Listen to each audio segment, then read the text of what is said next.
score that pass that Jack threw you? Oh, that was awesome.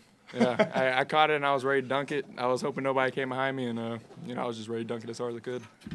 Speaking of that dunk, I mean, considering all the close losses you guys have had at home, just to win the game punctuated the way you did, like how cathartic was that? Like, what did that feel like? It was great. I was probably celebrating a little too long and almost forgot to run back and get my man in the corner. So it felt good. PJ, it was really a physical game tonight. I mean, there's a lot of physicality down low, and both the centers played against 6'11" and 7 foot. So, just can you speak on overall how physical this game was compared to other games, and just the matchup you had in the paint tonight? Yeah, two good players in them. They rotate them in pretty well, so they get a good variety of what they can both do, and they're both pretty different. Garcia is he can really Diaz Graham. Sorry, I don't know why I said that, but he's a lot more versatile than Federico.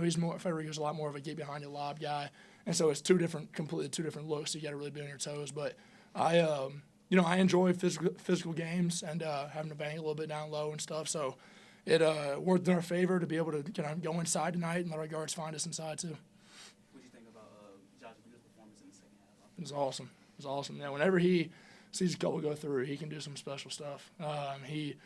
He's awesome. I love seeing him succeed because, he's had a couple things not go his way. It's just awesome to see him go out there and have a great game and in a time we desperately needed it. How big was this, guys, for what you guys are trying to accomplish and where you want to get to here as the season moves down? It's big. It was huge for especially ACC tournament seeding. And also, 4 home losses, especially in conference, it's not good.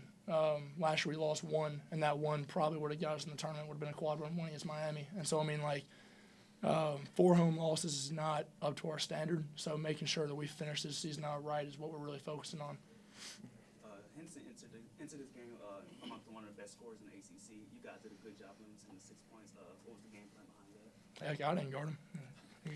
I guarded him, maybe 4 minutes, but Jack Clark and Chauncey Wiggins just, they took the assignment and they did a great job, and he limited his threes. So, tell you what, that's a guy like tonight we were all over him, but if you aren't all over him, I think that it might be better to just not put a hand in his face because he will just. I swear he shoots better if he can't see the rim. It's ridiculous. The guy can shoot once he steps in the gym. He can freaking play. He lit us up in the second half up there. I don't know how many he had in the first half, but he finished about 30, and I don't think he had a whole lot in the first half. So that's an incredible player. How much has Jack Clark helped you guys on the defensive end since he's been back in there? Yeah, he's been great. He's been taking some of the best players on the other team and just slowing them down. He's been guarding like the point guard sometimes. He can even switch to the 5 and guard him well. He's just a versatile defender, and he's been big for us. Yeah, got a lot of size and helps us, and he's such a positionless defender. They started off scoring a lot more in the first half, but then going into the second half, it almost like it was a switch, and you guys really got and took away that lead they had, and it went back and forth. Was there an adjustment that you guys made defensively for them, or more of just you guys kind of found your rhythm? A couple guys that weren't necessarily a focus of ours hit some big shots in the beginning of the game, and so that obviously makes it a little lopsided. But we started the game plan. It was a good plan. Coach set up a great plan for us, and we ended up executing down the stretch, and we hit some shots. Chase got an incredible roll. We had some favorable bounces to go on the rim and stuff, and we ended up pulling out down the stretch, and that was what ended up winning for us with our defense down the stretch, and we played those odds in our game plan.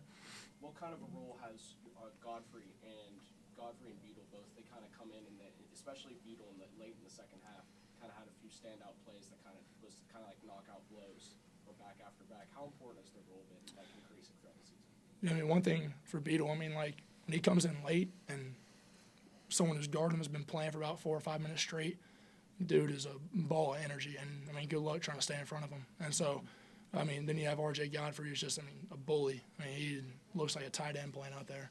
So, they're both huge for us, kind of energy coming off the bench. PJ, I know it's not your next game, but we might not have access to you between now and then. What will senior night mean to you, being a hometown guy that came here and really lived up to those lofty expectations that so many people had? Yeah, it's special. I'm getting goosebumps thinking about the fact that I had senior night coming up. I tell you, it went by too fast. I still think about Parker Fox and Hunter Tyson and stuff, hanging out with them all the time. And even Lynn Kidd at Virginia Tech, like, that's my guy. Like, whenever we were freshmen coming in, Olivier, Maxius Prosper as well, Max, I mean, coming in with those guys, it feels like it was yesterday. And so, man, it's been an incredible experience here. And playing for Coach Brownell has been the best decision and best experience of my basketball career. I can't thank this program, city, team, school, everything enough. Man. What's it been like to have a season like you guys are in the midst of now? You're, on the brink of doing some pretty special things in this last year. It's exciting, man. I mean, we obviously had a little rough stretch, but I think that built us up for what we're about to go to. I mean, if you don't have adversity through a season, you're going to have a pretty tough time down the stretch whenever you hit something. And so having that early on in the conference schedule and having to fight back the entire year from 1-3 to try to get one of those top 4 spots that we're still fighting for, I mean, I'm so excited for what the future holds. What's it been like for both of you guys dealing with sort of the wear and tear of the season, not practicing much, and just sort of fighting through that late in the year? We've been getting a lot of mental reps lately and just staying focused on our goals and, doing what we can for the team, even though sometimes, we can't do as much as we would like. Just lifting the team spirit and, keep lifting these guys up. Yeah, I mean, throughout the entire season, whenever you're playing football, basketball, and even baseball, I mean, Cam Kenrell, I mean, that was the beginning of the season, but I heard he had a shoulder injury. I mean, like, there's just stuff that happens, and you just got to, continue to play and do what you can and play for your team and continue to, have a spirit. And whenever you're in these practices, if you're not getting as many reps, on the sideline, trying to coach up the guys, younger guys, and keeping guys focused and, in the right headspace. What's been y'all's element? Can you tell us what exactly was that? has been bothering y'all? Oh, I mean, this guy is just, how many minutes he played tonight? 31. Yeah, it's just kind of wear and tear. I mean, just big guys playing a lot, getting beat up. Sadly, Boz is out, and so not having that guy to play about 7 minutes for us is tough, and he's fighting to get back. And so, just playing a lot, getting banged up on us, just wear and tear. Yeah, and we're both fine. I mean, we went out there and both played 30 minutes tonight, and got to win is the most important part. You guys have recently pulled away at the end of close games, and yet when you have a lead, you've kind of let other teams fight back into the game. Why do you think that is? What's the difference in those situations? Yeah, I mean, I wish I could tell you. Yeah.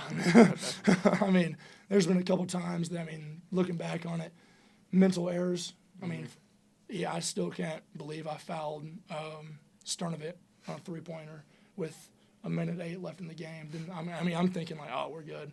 Hits all 3, and then we end up losing. I mean, like, dude, I still can't believe that happened. And those are the type of things you gotta just, not forget, but like wipe away and not do again. And so, down these last few games, this stretch has been good for us to pull away and put teams away late and execute down the stretch.